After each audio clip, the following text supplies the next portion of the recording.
Konnichiwa! Naggambanyo ko nga pala kami dito sa Yonoki no Sato, Shizuoka para makapag-relax at magpapawis ng hanggang gusto mo. Ito yung mga tinatawag na power stone, mga iba't ibang klase ng stone na nasa loob ng bawat room.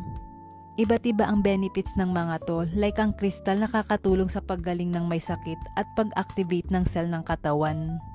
May complementarity sila na may 25 kinds of blended tea. At meron ding umeboshi. Inuna namin dito sa Saisekibo, 45 degree, dahil hindi sanay si Jen sa mainit. Next dito naman sa Kangkobu, 55 degree naman dito. Sa loob nito ay amoy na amoy mo na tong mga herbs na nakasabit, marerelax ka talaga.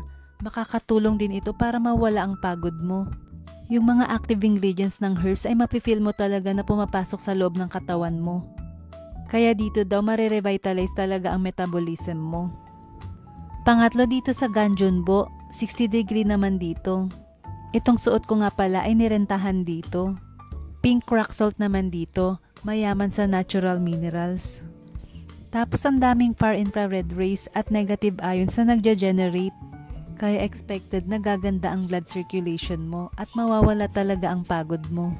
Ang sarap din pakinggan ng tunog ng agos ng waterfall na to. Para ka lang nagme-meditate, nakaka-relax talaga.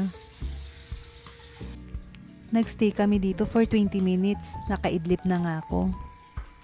Next doon naman po tayo sa pinakamainit.